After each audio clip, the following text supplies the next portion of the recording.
ఒకవైపు ఏమో పెద్ద పెద్ద బంగ్లాలు, ఇటువైపు ఏమో మన రోడ్ నెంబర్ 10 వైపు వచ్చేదాకా మొత్తం స్లమ్ ఏరియా లాగా అయిపోతుంది. అక్కడ జూబ్లీస్ డెవలప్మెంట్ గురించి అందరు మాట్లాడుతూ ఈసారి కూడా మాట్లాడారు. అక్కడ ఒక major portion minority vote bank, specifically ముస్లిం ఓట్ బ్యాంక్. ఈ ముస్లిం ఓట్ బ్యాంక్ని ఎప్పటి నుంచో వీళ్ళందరూ చూసుకుంటూ వస్తున్నారు. దీనికన్నా ముందు కూడా చూసాం మనం, బీఆర్ఎస్ వాళ్ళు పోటీ చేస్తున్నారు, మాగంటి గారు అక్కడ నుంచి 2 సార్లు గెలిచారు. అప్పుడు మైనారిటీ ఓట్ బ్యాంక్ మీద గెలిచారు. ఎందుకంటే ముస్లిం ఓట్ బ్యాంక్ బీఆర్ఎస్ వాళ్ళు ఆ టైంలో చాలా బాగా హ్యాండిల్ చేసుకున్నారు. అది ఎంఐఎంతో చేసుకున్నారా, లేకుంటే అజరుద్దీన్ ఒకసారి పోటీ చేసిన ఓడిపోయిన తర్వాత కాంగ్రెస్ వైపు నుంచి మన ఓట్లు పోయినాయి మనకు తెలియదు. కానీ ఈసారి కూడా మనం చూసాం, లాస్ట్ మినిట్ అంటే ఒక 10 రోజుల ముందు అజరుద్దీన్ని క్యాబినెట్లో తీసుకున్నారు. ఇప్పుడు దాకా అసలు ముస్లిం మినిస్టర్ లేరు అని క్యాబినెట్లో ఎప్పుడు తెలియలేదా రేవంత్ రెడ్డి గారికి? సడన్గా ఆయనకు ఒక ఏం చెప్తారు రెవల్యూషన్ వచ్చిందా తెలియట్లేదు. సో డెఫినెట్గా అజరుద్దీన్ తీసుకున్నారు. ఎంఐఎం వాళ్ళు క్యాండిడేట్ పెట్టలేదు. 2 చూడాలి మనం. ఇదే ఎంఐఎం బీహార్లో కాంగ్రెస్ని విపరీతంగా తిడుతున్నారు. మనం చూసాం అక్కడ మహాగఠబంధన్ అంటే ఆర్జేడీ ప్లస్ కాంగ్రెస్ని వాళ్ళు ముస్లిం ఓట్ బ్యాంక్ కోసం సీమాంచల్ రీజన్లో చాలా హోరావరిగా పోటీ నడుస్తుంది అక్కడ. కానీ జూబ్లీ హిల్స్లో బీజేపీ ఎందుకు 3వ స్థానానికి వెళ్ళింది? అది పెద్ద ఒక రెవల్యూషన్. ఎందుకంటే నేను కొన్ని రోజుల ముందు కిషన్ రెడ్డి గారిని ఇంటర్వ్యూ చేశాను. అప్పుడు ఆయన చాలా కాన్ఫిడెంట్గా ఉన్నారు. కానీ ఒకటే పాయింట్ ఉండే, అక్కడ క్యాండిడేట్ సెలెక్షన్ కరెక్ట్ జరిగిందా లేదా అనేది ఒకటి. ఎందుకంటే మనం చూసాం, దీనికన్నా ముందు కూడా పోటీ చేసిన క్యాండిడేట్ అక్కడ ఉన్నారు కదా, మళ్ళీ ఈసారి కూడా అదే క్యాండిడేట్ రిపీట్ చేస్తున్నారా అని ఒక డౌట్ వచ్చింది. అక్కడ ఇంకొక లేడీ క్యాండిడేట్ని పెడితే మీకు బహుశా ఒక డిఫరెంట్ రిజల్ట్ వస్తుందో ఏమో అని ఒక డౌట్ ఉండే. చాలా బీజేపీలోనే చాలామంది ఆల్మోస్ట్ 3 లేడీ క్యాండిడేట్స్ రెడీగా ఉన్నారు, ఉమెన్ క్యాండిడేట్స్. కానీ వాళ్ళకి టికెట్ ఇవ్వలేదు. ఈసారి మళ్ళీ టికెట్ రిపీట్ చేసింది పాత దీపక్ రెడ్డి, అలంకాల దీపక్ రెడ్డి. సో అది మేబీ ఒక ఫెటిక్ ఫ్యాక్టర్గా వచ్చిందా, ఎంతూజియాజం లేదా, అదొకటి చూడాల్సింది. ఎందుకంటే మనం చూస్తున్న బీజేపీలో కూడా సిటీలో ఉండి సీట్లు గెలవలేకపోతున్నారు. అసెంబ్లీకి లోక్సభకి వస్తున్నప్పుడు గెలుస్తున్నారు. చెవెర్లా గెలిచారు, విచ్ ఇస్ హాఫ్ శేర్లింగంపల్లి వైపు. మల్కాజిగిరి దేశంలో అన్నిటికంటే పెద్ద లోక్సభ కాన్స్టిట్యున్సీ, 40 లక్షల ఓటర్స్ ఉన్నారు ఇప్పుడు. దాని తర్వాత సికింద్రాబాద్. కానీ ఇదే సికింద్రాబాద్లో అసెంబ్లీ సెగ్మెంట్స్ ఒక్కటి కూడా బీజేపీ గెలవలేకపోయారు. మల్కాజిగిరి కూడా అంతే. ఎందుకు? అదే ఒక బీజేపీ వాళ్ళు కూడా ఒకసారి ఒక ఆత్మచింతన చేసుకోవాల్సి వస్తుంది. ఎందుకంటే లోక్సభ బ్రాండ్ ఎవరి మీద గెలుస్తున్నారు? మోదీ గారి బ్రాండ్ మీద గెలుస్తున్నారా, లేకుంటే ఇండివిజువల్ ఈట్ల రాజేందరా, లేకుంటే కిషన్ రెడ్డియా, లేకుంటే కొండా విశ్వేశ్వరరెడ్డి పేరు మీద గెలుస్తున్నారా? సిటీ బేస్డ్, ఈ 3 సిటీ బేస్డ్ కాన్స్టిట్యున్సీస్. మనం మహబూబ్ నగర్ కానీ మెదక్ కానీ ఇదంతా పక్కన పెట్టవచ్చు, నిజామాబాద్, ఆదిలాబాద్, కరీంనగర్ అంతా. కానీ ఇక్కడ ఎందుకు జరుగుతుంది అనేది ఇప్పుడు, ఎందుకంటే ఇప్పుడు జిహెచ్ఎంసీ ఎలక్షన్స్ రాబోతుంది. అండ్ ఈ ఎలక్షన్ జిహెచ్ఎంసీలో కూడా చూపిస్తుంది. ఒకసారి దీని ప్రభావం డెఫినెట్గా ఉంటుంది.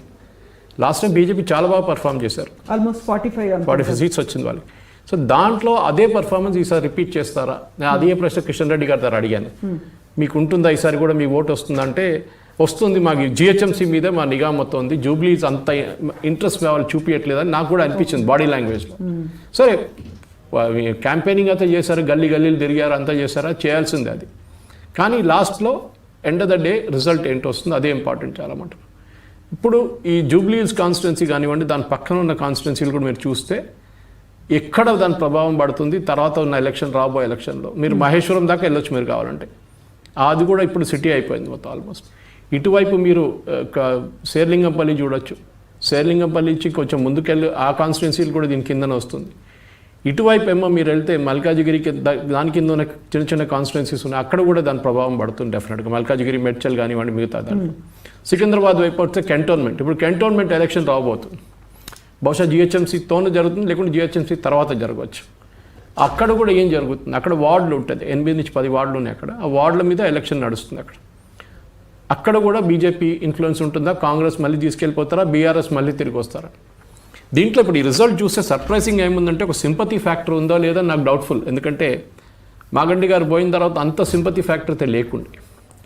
బీఆర్ఎస్ని చాలామంది రైట్ ఆఫ్ చేశారు. బీఆర్ఎస్ అసలు ఉండరు, బీఆర్ఎస్ ప్రసక్తే లేదు బీఆర్ఎస్కి అని చెప్పారు. కానీ సర్ప్రైజింగ్లీ ఈ results if it holds good on 14th, ఇప్పుడు చూడాలి మన ఇది యాక్చువల్ రిజల్టా కాదా అని 14th రోజే మనకు తెలుస్తుంది. అంటే వాళ్ళ కోర్ ఓటర్ బేస్ని వాళ్ళు రిటైన్ చేసుకున్నారు. That is an indication.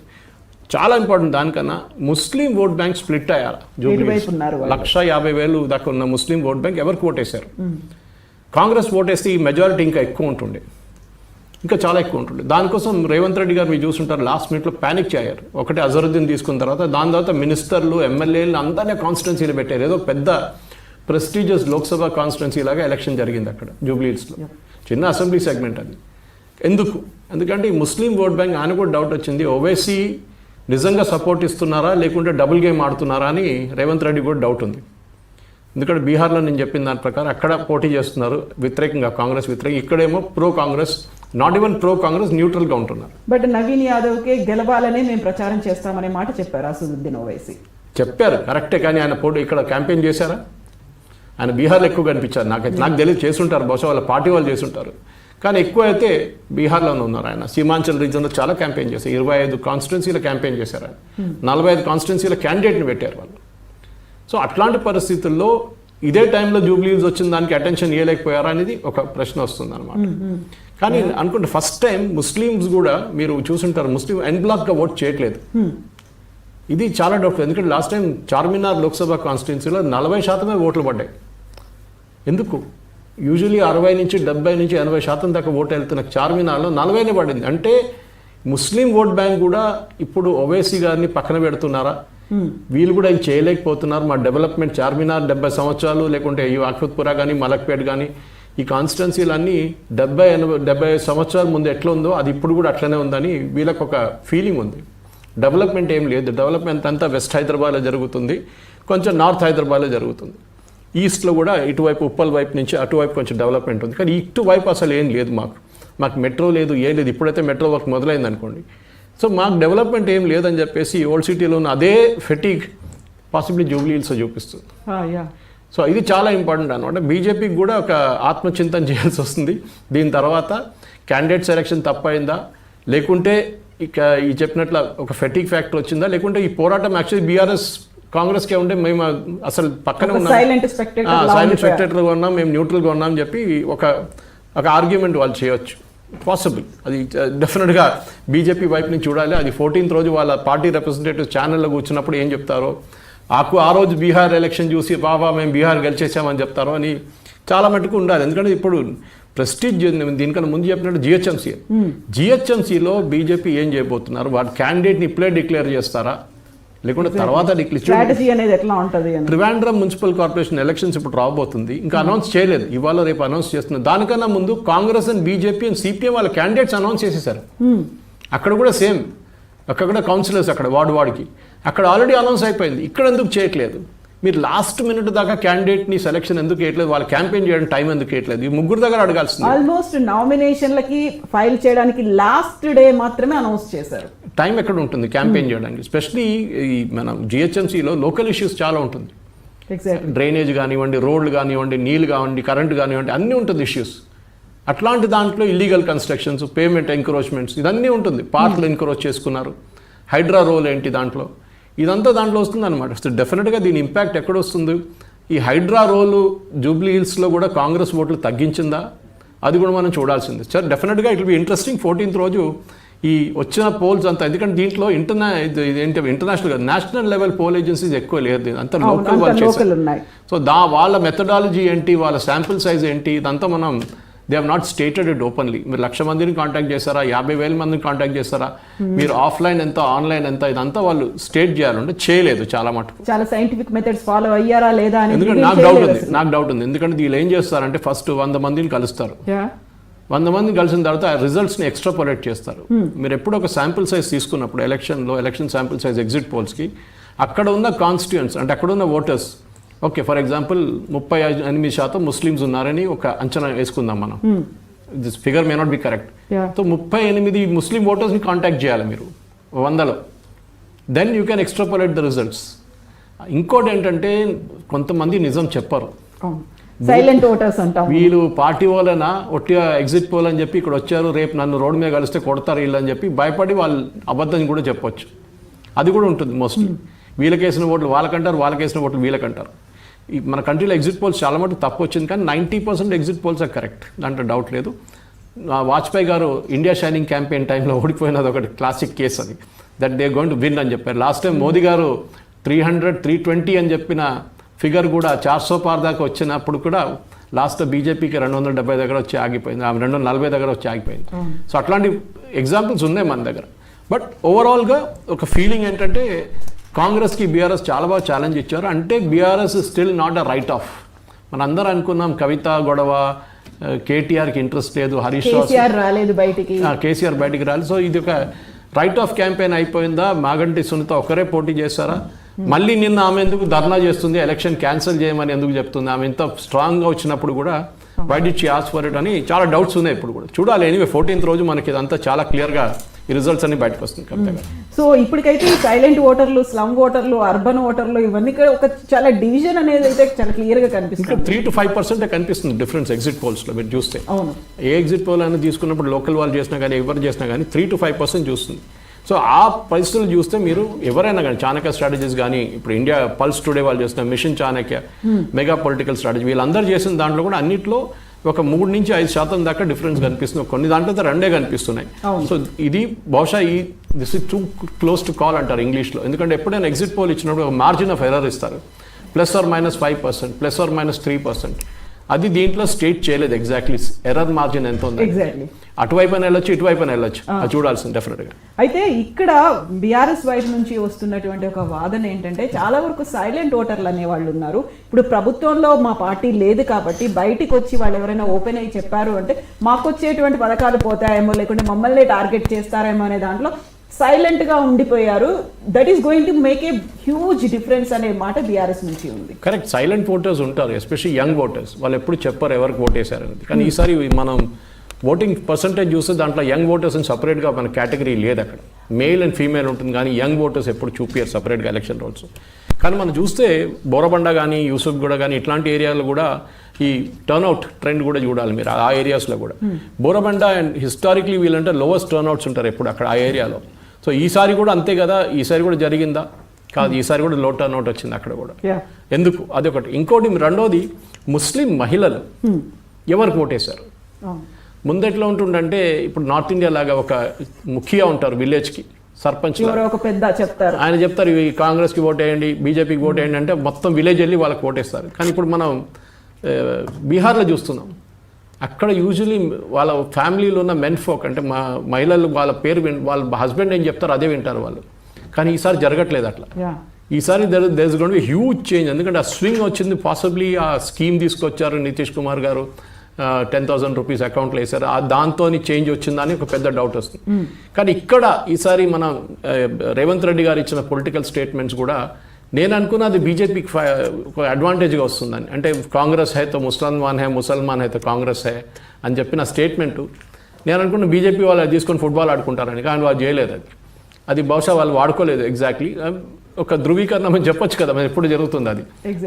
ఒక వైపు నుంచి ఒక వైపు వెళ్ళిపోతుంది హిందూ ఓట్లు, ఇంకో వైపు ముస్లిం ఓట్లు అయిపోతుంది, పోలరైజేషన్ జరుగుతుందని చెప్తారు. అది జరగలేదు ఈసారి. So Naveen Yadav last time కూడా పోటీ చేసి బాగానే పర్ఫామ్ చేశాడు. బట్ కానీ ఈసారి పార్టీ బ్యాకప్ కూడా ఉన్నప్పుడు ఒక డిఫరెన్స్ ఉంటుంది అనమాట. ఇంకోటి యాదవ్ కమ్యూనిటీ అది ఒకటి ఉంటుంది, ఓబీసీ కైండ్ ఆఫ్ దాట్, ఆ సపోర్ట్ కూడా ఉంటుంది. కానీ ముస్లిం ఉమెన్ ఎట్లా ఓట్ చేశారో ఇదొకటే నాకు కూడా ఇప్పుడు I'm reading lot of things last 2 days నుంచి, నిన్నటి నుంచి కూడా ఓటింగ్ జరిగిన తర్వాత వీళ్ళు ఎవరికి వేశారు ఓట్లు అనేది పెద్ద డౌట్ వస్తుంది నాకు. ఎందుకంటే నాకు అనిపిస్తుంది, ఎందుకంటే ఇప్పుడు చూస్తున్నట్టు ముస్లిం ఓటర్స్ 25% ఉన్నారు 4 లక్షల ఓటర్స్లో జూబ్లీహిల్స్. ఇప్పుడు మనం 50% అంటే దాంట్లో 2 లక్షల మంది ఓటేశారనుకోండి, దాంట్లో 25% అంటే దట్స్ ఆల్మోస్ట్ సంథింగ్ లైక్ ఒక మీరు 50,000 దాకా చెప్పొచ్చు. ఈ 50,000 ఇస్ అ బిగ్ నంబర్ ఒక అసెంబ్లీ కాన్స్టిట్యున్సీలో. దాంట్లో 10,000 మంది అక్కడిక్కడ ఓటేస్తేనే చేంజ్ అయిపోతుంది మొత్తం మీకు. సో డెఫినెట్గా ఇప్పుడు ఎందుకంటే ఈ డిస్కషన్స్ ఎక్కడ దాకా వచ్చింది, ఎందుకు జరిగింది, ఎందుకంటే ఇప్పుడు అది మీరు యూసుఫ్ కూడా చూడండి, ఎర్రగడ్డ చూడండి, రహబాన్ నగర్ చూడండి, ఎక్కడైనా ఇక్కడ అన్న మేల్ మెంబర్స్తో తిరుగుతున్నారు ఉమెన్ అన్నమాట. ఎందుకు అనేది డౌట్ వస్తుంది. అది మేల్ మెంబర్స్ తీసుకెళ్తున్నారు మహిళల్ని ఓటు వేయడానికి. ఇది ఒక మేల్ మెంబర్స్ డిసైడ్ చేస్తున్నారా ఎవరికి ఓటు వేయాలనేది చాలా ఇంపార్టెంట్ అన్నమాట. సో ఒకవైపు బీఆర్ఎస్ ఏమో అందరినీ తీసుకొచ్చింది, ఆల్మోస్ట్ ఒక 100+ లీడర్స్ అంతా ఇక్కడే ఉన్నారు. అందరికంటే ముందుగా క్యాంపెయినింగ్ స్టార్ట్ చేశారు, ఒక 1 month నుంచి వాళ్ళు ఉన్నారు. ఆ తర్వాత కాంగ్రెస్ కూడా మినిస్టర్స్ అందరినీ డిప్లాయ్ చేసింది, ఎంపీలు ఉన్నారు. దాన్ని మళ్ళీ ఉన్నటువంటి 7 డివిజన్లు కాకుండా బూతుల వైజ్ కూడా డివైడ్ చేస్తున్నారు. 100 ఓటర్లకు ఒక లీడర్ అనే కాన్సెప్ట్ పెట్టుకున్నారు. ఎప్పుడూ లేనట్టుగా వాట్సాప్ మెసేజ్లు ఇవన్నీ కూడా ఉన్నాయి. బట్ బీజేపీకి సంబంధించి మాత్రం అంతా ఒకరే, ఓన్లీ కిషన్ రెడ్డి మీ భుజాల మీద పడినట్టుంది, ఒక కోఆర్డినేషన్ అనేది కనిపించలేదు అనేది. ఎవరైనా వస్తే అలా వచ్చి వెళ్ళిపోయారు తప్ప ఇన్ని రోజుల పాటు క్యాంపెయినింగ్ చేయడానికి ఓన్లీ కిషన్ రెడ్డి మాత్రమే ఉన్నారు అనేటువంటి మాట. కరెక్ట్, అదైతే కనిపించింది. ఎందుకంటే వాళ్ళ మేజర్ పార్టీ లీడర్స్ ఎవరు అక్కడ ఎక్కువ కనిపించలేదు అక్కడ. ఇన్ఫాక్ట్ బయట నుంచి ఉన్న సీఎంస్ వాళ్ళు వచ్చి ఇక్కడ క్యాంపెయిన్ చేశారు. షెకావత్ గారు వచ్చారు, యూనియన్ మినిస్టర్, ఆయన వచ్చి ఇక్కడ ఖత్రియా హోటల్లో ఒక మీటింగ్ పెట్టారు. అది కాకుండా గల్లీలు తిరిగారు ఆయన అక్కడ. కానీ ఆయనతో కాదు కదా, లోకల్ ఇంపాక్ట్ చాలా ఇంపార్టెంట్ ఉంటుంది. ఫర్ ఎగ్జాంపుల్ మీరు ఎన్నో ఏరియాస్ తీసుకోండి, జూబ్లీహిల్స్లోని చాలా మటుకు స్లమ్ ఏరియాస్ ఉన్నాయి. అక్కడ ఏం చేశారు, పెద్ద పెద్ద బంగ్లాలు అక్కడ ఎవరైనా వెళ్ళారా, ఎవరు తెలియదు, వాళ్ళు ఓటేశారా అది కూడా తెలియదు అనమాట. ఎందుకంటే మళ్ళీ తిరిగి ఎక్కడికి వస్తాం మనం, యూజువలీ ఓవర్ ఫ్లయింగ్ డ్రైనేజ్ కానివ్వండి, రోడ్లు బాగాలేదు కానివ్వండి, శానిటేషన్ ఇదే మెయిన్లీ ఉంటుంది అన్నమాట. దాన్ని ఇప్పుడు దాకా వీళ్ళు మార్చలేకపోతే మళ్ళీ నెక్స్ట్ ఎలక్షన్లో కూడా ఇదే మాట్లాడతారా, అది డౌట్ వస్తుందండి. సో డెఫినెట్గా ఈ ఎగ్జిట్ పోల్స్ ఇప్పుడు చూపిస్తుంది, దాన్ని చూస్తే డెఫినెట్ ఇదొక నాకు అనిపిస్తుంది it will be very very close fight. జూబ్లీహిల్స్లో ఎర్రర్ మార్జిన్ మీద ఉంటుంది, 3 to 5% అక్కడెక్కడ పోతే ఎక్కడికైనా ఎలక్షన్ వెళ్ళొచ్చు డెఫినెట్గా. సో ఇప్పుడు మనం బీహార్ గురించి మాట్లాడుకుంటే, బీహార్ అనగానే మొత్తం అంతా దేశం అంతా ఎదురు చూసినట్టుంది ఏం జరుగుతుంది అనే దాంట్లో. బట్ అక్కడ కూడా క్లియర్ మ్యాండేట్ అనేది కంప్లీట్గా బీజేపీ వైపే ఉంది, ఎన్డీఏ వైపే ఉంది అనేది, మహాగఠబంధన్ అనేది లేదని. అండ్ ఇంట్రెస్టింగ్ థింగ్ ఏంటంటే అక్కడ 66.9% అనేది నమోదుంది. గతంలో ఎప్పుడు ఇంతలా కనిపించలేదు, అంత హై పర్సెంటేజ్ పోల్ పర్సెంటేజ్ అనేది రావడం. సో 243 స్థానాల్లో మ్యాజిక్ ఫిగర్ ఈస్ 122. ఆ మ్యాజిక్ ఫిగర్ ని ఎన్డీఏ క్రాస్ అవుతోంది, మహాగఠబంధన్ కంటే కూడా మచ్ ఎహెడ్ ఉంది అనేది. అండ్ ప్రశాంత్ కిషోర్ స్టార్ట్ చేసినటువంటి జన్ సురాజ్ పార్టీ అసలు ఎలాంటి పోటీని చూపించలేదు, ఆల్మోస్ట్ అన్ని స్థానాల్లోనూ పోతోంది అనేది కేవలం టైమ్స్ నౌ చేసినటువంటి ఒక సర్వేలో మాత్రమే జన్ సురాజ్ పార్టీకి 2 స్థానాలు ఇచ్చారు. యాక్చువల్గా బీహార్ కి సంబంధించి చూస్తే ఎలా ఉన్నాయి, పీపుల్ పల్స్ ఎన్డీఏకి 133 నుంచి 159 ఇచ్చింది, మహాగఠబంధన్ కి 75 నుంచి 101 ఇచ్చింది, జన్ సురాజ్ కి 0 నుంచి 5% ఉంది, 5 ఉన్నాయి సీట్లు, ఇతరులు 2 నుంచి 8 సీట్లు. దైనిక్ భాస్కర్ 145 నుంచి 160 ఎన్డీఏకి ఇస్తే, మహాగఠబంధన్ కి 73 నుంచి 91, జన్ సురాజ్ కి 0, ఇతరులు కూడా 0 ఉన్నారు. మ్యాట్రిక్స్ ఎన్డీఏ 147 to 167 ఎన్డీఏకి ఇచ్చింది, మహాగఠబంధన్ 70 నుంచి 90 వరకు ఉన్నాయి, జన్ సురాజ్ కి 0, ఇతరులు 2 నుంచి 8 స్థానాలు.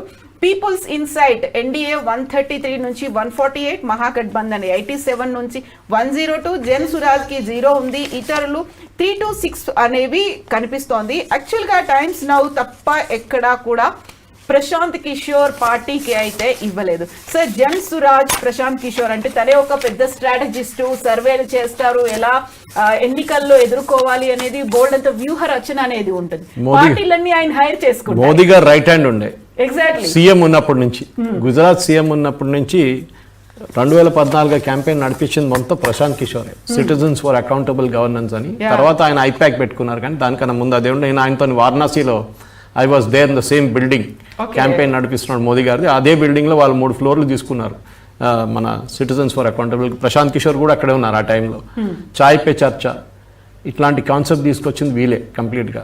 దాని కాకుండా మన హోలోగ్రామ్ టెలికాస్ట్ మోదీ గారు 3Dలో చూపించారు, అది కూడా ప్రశాంత్ కిషోర్ స్ట్రాటజీ అది. సో డెఫినెట్గా ఆయన స్ట్రాటజిస్ట్గా బాగా పనిచేస్తారు, కానీ దాన్ని పొలిటికల్గా కన్వర్ట్ చేయడం చాలా డిఫికల్ట్. అదొక డిఫరెంట్ బాల్కి. సరే ఆయన తిరిగారు, మన జగన్ కానీ రాజశేఖర రెడ్డి గారు తిరిగినట్ల, రేవంత్ రెడ్డి గారు తిరిగినట్ల పల్లెటూరుకి అంతా వెళ్ళారు, అన్ని కాన్స్టిట్యున్సీస్ విజిట్ చేశారు, 243 తిరిగారు, కానీ దాని ఇంపాక్ట్ ఇంకా రాలేదు.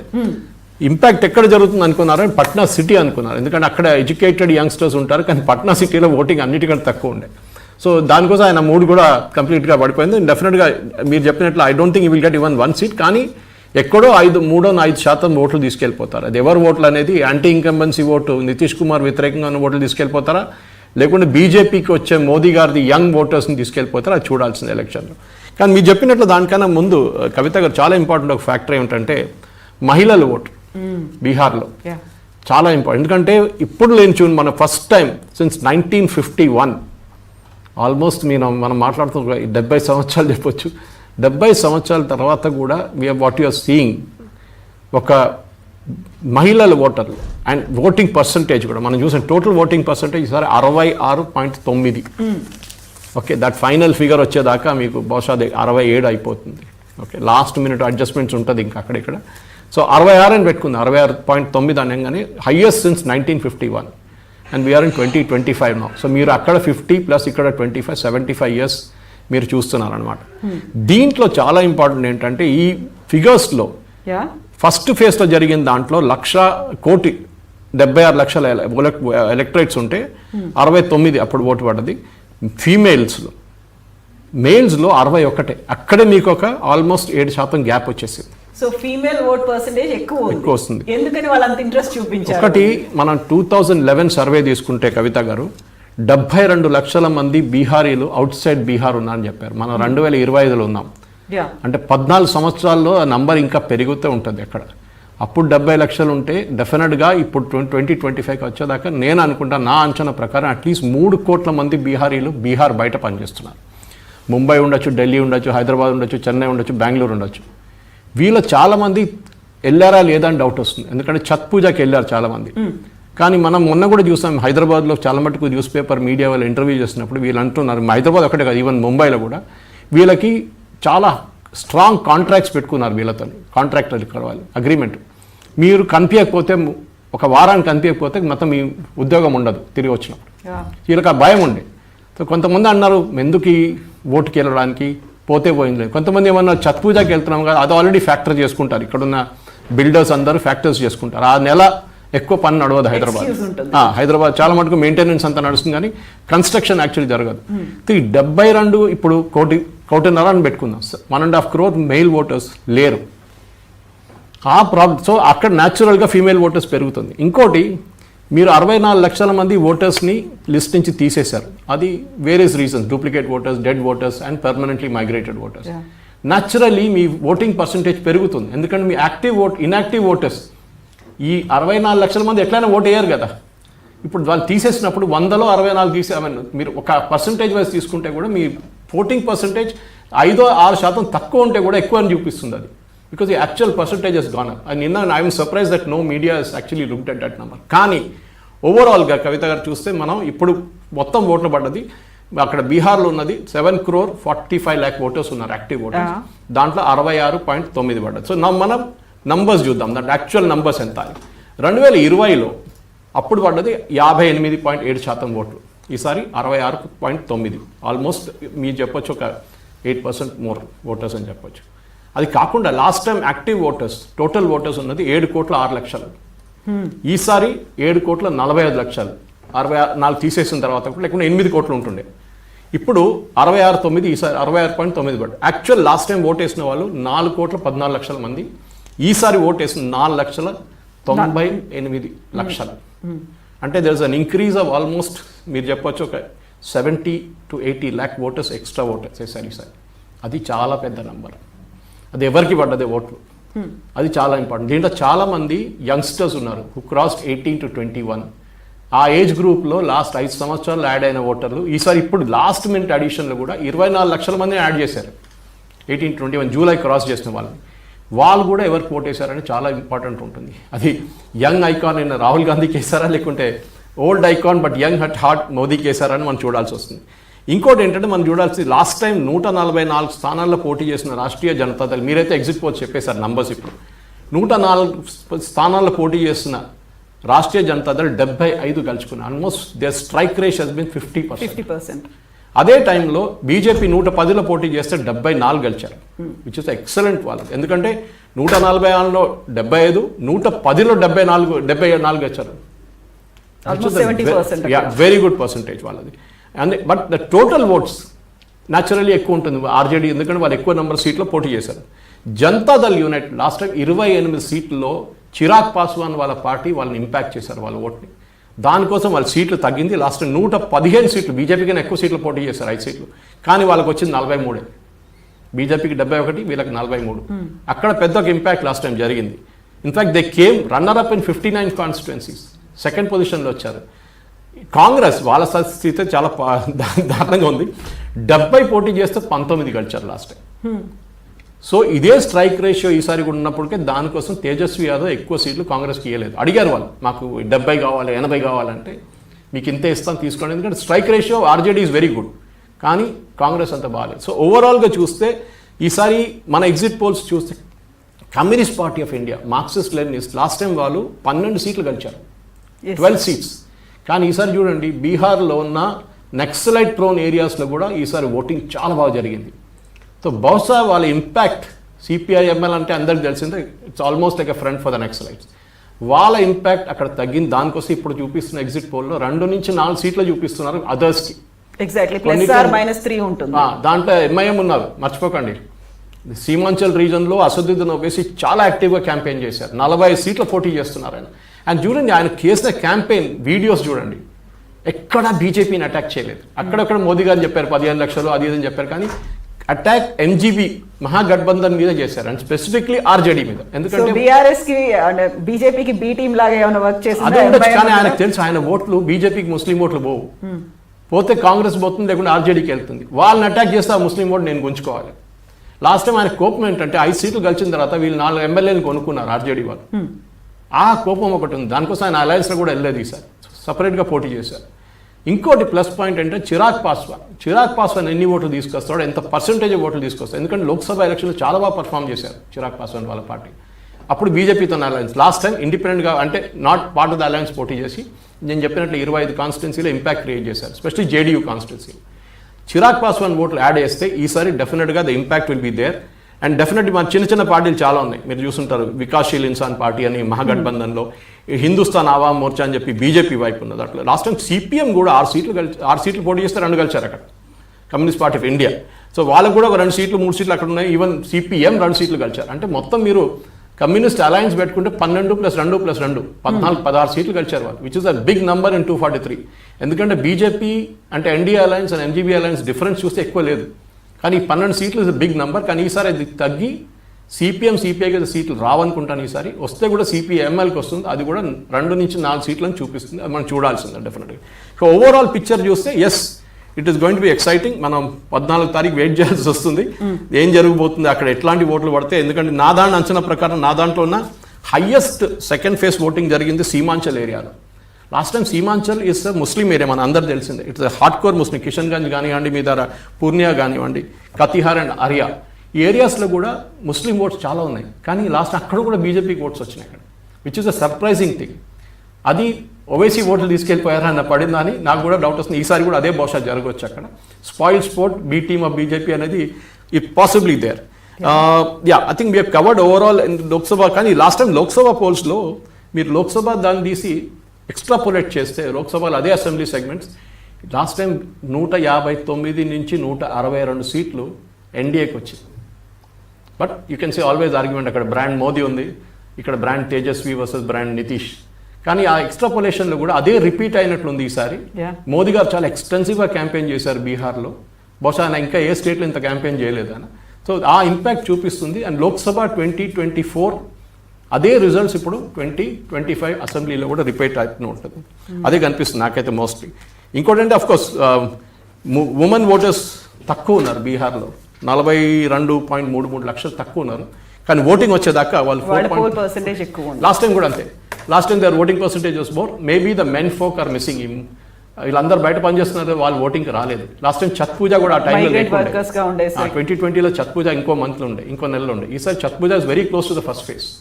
ద ఫస్ట్ ఫేజ్లో వేసి ఓట్ వేసిన వాళ్ళు సెకండ్ ఫేజ్ దాకా ఉండరు. సో బహుశా వాళ్ళు వేసి ఓట్ వేసి వెళ్ళిపోయి ఉంటారు. That is what it looks like. So interesting గా ఇప్పుడు పీపుల్స్ పర్స్ చేసినటువంటి ఎగ్జిట్ పోల్ సర్వే అనేది కూడా దాంట్లో సీఎం అయితే ఎవరు బాగుంటారు అని అనుకున్నప్పుడు తేజస్వి యాదవ్కి 32% అంట, నితీష్ కుమార్కి 30%, ప్రశాంత్ కిషోర్కి 8%, చిరాగ్ పాస్వాన్కి 8%, సమ్రాట్ చౌదరికి 6%, రాజేష్ కుమార్కి 2% ఉంది. సో తేజస్వి యాదవ్కి 32%, నితీష్ కుమార్కి 30% అనేది కనిపిస్తుంది. కర్ణాటకలో లాస్ట్ లోక్సభ ఎలక్షన్ కూడా మోదీ గారికి ఎక్కువ ప్రామినెన్స్ ఇచ్చారు. ఈవెన్ అసెంబ్లీ ఎలక్షన్లు చూడండి, ఎవరు ప్రిఫర్డ్ క్యాండిడేట్ అంటే అక్కడ బీజేపీకి అసలు క్యాండిడేట్ లేరు కర్ణాటకలో. యదియూరప్ప తర్వాత ఎవరు నోబడీ హస్ కమ్ దేర్. బీహార్లో కూడా అదే పరిస్థితి. బీహార్లో బీజేపీకి ఎవరు, సుశీల్ కుమార్ మోదీ గారు పోయిన తర్వాత ఎవరు లేరు బీజేపీ క్యాండిడేట్ అక్కడ. బీజేపీ ఫేస్ అనేది ఫ్యూచర్లో నేను అనుకుంటాను చిరాగ్ పాస్వాన్. ఎందుకంటే మన దగ్గర పవన్ కళ్యాణ్ లాగానే మోస్ట్ లాయల్ టు మోదీ అనేది ఇక్కడ పవన్ కళ్యాణ్, అక్కడేమో చిరాగ్ పాస్వాన్. నిన్న కూడా చెప్పారు I love him so much అని. సో బహుశా నెక్స్ట్ ఎలక్షన్ దాకా షిండే ఎక్స్పెరిమెంట్ మళ్ళీ రిపీట్ చేస్తారా, మహారాష్ట్రలో జరిగినట్లనే పక్కన జరిపి చిరాగ్ పాస్వాన్ తీసుకొస్తారని మనం చూడాల్సింది. I think most probably yes, ఎందుకంటే చిరాగ్ పాస్వాన్ కూడా అదే స్టేట్మెంట్ ఇచ్చారు, నేను నెక్స్ట్ 5 సంవత్సరాలు బీహార్ మీద కాన్సన్ట్రేట్ చేస్తాను. నితీష్ కుమార్ గారు బహుశా నా అంచనా ప్రకారం 3 years తర్వాతనే ఆయన పక్కన జరిగిపోతారు. మొత్తం 5 terms 5 years సర్వ్ చేయరా. అది కాకుండా సర్వ్ చేసినా కానీ నెక్స్ట్ 2030 ఎలక్షన్స్లో I think Chirag Paswan will be a big factor for BJP. So గతంలో లాలూ ప్రసాద్ యాదవ్ ఒక స్లోగన్ ఇచ్చారు, జబ్ తక్ రహేగా సమోసా మే ఆలు తబ్ తక్ రహేగా బీహార్ మే లాలు అనే మాట. పోయిందండి, ఎందుకంటే బీహార్ యంగ్స్టర్స్కి బీహార్లో డెవలప్మెంట్ మీరు ఆలోచించారు. ఇంత natural resources Jharkhand Bihar split అయ్యే ముందు ఇట్ వాజ్ అ మైనింగ్ ఏం చెప్తారు కింగ్స్ అన్నమాట అక్కడ. కానీ అక్కడ లా అండ్ ఆర్డర్ బాగాలేకున్నప్పుడు ఎవరు ఇండస్ట్రీ పెట్టారు అక్కడ, ఇది ప్రాబ్లం. మీరు యూపీలో కూడా చూడండి, దీనికన్నా ముందు నోయిడాలో నేనైతే అక్కడ ముందు నా ప్రీవియస్ ఆర్గనైజేషన్లో పనిచేస్తున్నాడు, అక్కడ వెళ్తే గెస్ట్ హౌస్ నుంచి బయటికి వెళ్ళకూడదని వాచ్మెన్ చెప్తారు 6 గంటల తర్వాత. అంత law and order was so bad. మీరు బయటికి వెళ్ళండి సార్, వద్దు సార్ ఇక్కడే నేను డిన్నర్ సర్వ్ చేస్తాను, మీరు బయటికి వెళ్ళకండి. ఆ పరిస్థితి నుంచి ఎక్కడ దాకా వచ్చారు. So law and order stable అయినప్పుడు బీహార్లో డెఫినెట్గా ప్రైవేట్ సెక్టర్ వస్తారు. అక్కడ ఇన్ఫ్రాస్ట్రక్చర్ ఇంప్రూవ్ అయ్యి ఇంటర్నేషనల్ స్కూల్స్ కానీ మిగతా అన్నీ వస్తారు. ఇదే బీహార్లోనే జంషేద్పూర్ ఉంది కదండి, మీరు చెప్పొచ్చు కదా. So why not development? ఇదే జార్ఖండ్ బీహార్ కలిసినప్పుడు జంషేద్పూర్ అక్కడే ఉండే కదా. So why not development? ఇది ఒక క్వశ్చన్ మన అందరూ అడగాల్సింది. ఆ డెవలప్మెంట్ వస్తేనే డెఫినెట్గా బీహార్కి ప్రైవేట్ సెక్టర్ ఎంప్లాయ్మెంట్ వస్తుంది, దాంతోపాటు డెఫినెట్గా ఇండస్ట్రీస్ వస్తాయి. ఎందుకంటే మీకు పిల్లల్ని మీరు స్కూల్ పంపించాలంటే భయపడతారు. మీరు బయటికి వెళ్తే అక్కడ బీహార్లో కిడ్నాపింగ్ ఒక కాటేజ్ ఇండస్ట్రీ అక్కడ. అట్లాంటి పరిస్థితి నుంచి ఆ లా అండ్ ఆర్డర్ బయటపడితే జంగల్ రాజ్ అని మాట్లాడుతూ ఉంటారు చూడండి, ఆ జంగల్ రాజ్ని ఫినిష్ చేస్తేనే ప్రైవేట్ సెక్టర్ ఇన్వెస్ట్మెంట్ వస్తుంది. ఇవాళ కూడా పొద్దున్న చూశాను ఇంటర్వ్యూలు నేను కొంతమంది యంగ్స్టర్స్ దగ్గర, వాళ్ళందరూ ఇదే అంటున్నారు, మాకు గవర్నమెంట్ ఉద్యోగం వద్దు, నాకు తెలుసు చాలా టఫ్, అట్లీస్ట్ ప్రైవేట్ సెక్టర్ ఉద్యోగం ఇవ్వండి. ముంబై లాగా, పూణే లాగా, లేకుంటే గుర్గావ్ లాగా, లేకుంటే నోయిడా లాగా మాకు ఉద్యోగం ఇవ్వండి, మేము ఇక్కడే ఉంటాం అంటున్నారు. That is a very big question. Bihar వాళ్ళు బయటకు ఎందుకు పనిచేయాలి, ఎందుకు? దిస్ ఇస్ అడగాల్సిన అక్కడున్న పొలిటీషియన్స్కి పెద్ద question. Yes sir, thank you so much sir. యాక్చువల్గా సర్వేస్ అనేవి ఒకటి చెప్పాయి, ఆ తర్వాత ఎగ్జిట్ పోల్స్ ఇంకో రకంగా ఉన్నాయి, ఎగ్జాక్ట్ పోల్ ఏమవుతోంది, అటు బై ఎలక్షన్ జూబ్లీ హిల్స్కి సంబంధించి బీహార్తో పాటుగా ఏం జరగబోతోంది, November 14th తెలియబోతోంది. కొన్ని గంటలు మాత్రమే మిగిలాయి, కాకపోతే ఆ టెన్షన్ మాత్రం కంటిన్యూ అవుతూనే ఉంది. One small correction, splitting of the state happened ఒక 10 సంవత్సరాల ముందు జరిగినప్పుడు వాజ్పేయి గారి నుంచి మొదలైంది. అది జార్ఖండ్లోనే జంషేద్పూర్ ఉన్నప్పుడు బీహార్లో ఎందుకు ఇంకో జంషేద్పూర్ రాలేదు? ఎగ్జాక్ట్లీ, మాకంటూ ఉండాలి కదా, అది ఉండాలి కదా. సో ఆ పాత బీహార్ కానీ కొత్త బీహార్లోనే పెద్ద ఇండస్ట్రీస్ రాకుండా Kavitha garu, I don't think there is a future for Bihar. అది జరుగుతూనే next 5 years is very crucial for Nitish Kumar. Otherwise అక్కడ ఉన్నటువంటి మైగ్రేషన్ వర్క్ మైగ్రేట్ అవుతూనే ఉంటారు, అక్కడ ఫెసిలిటీస్ కావచ్చు, డెవలప్మెంట్ కావచ్చు, అలాగే ఉంటుంది. Yes, thank you so much sir. So November 14th ఏం జరగబోతోంది, November 14th చూద్దాం. యాక్చువల్గా ఎగ్జాక్ట్ పోల్ అనేది ఎలా ఉంది, పబ్లిక్ పల్స్ మూడ్ అనేది ఎలా ఉంది, ట్రెండ్స్ నిజంగానే ఒరిజినల్గా ఉన్నాయా లేకపోతే సైలెంట్ ఓటర్స్ ఎలాంటి ప్రభావం చూపించారు? Stay tuned, we'll see you on November 14th.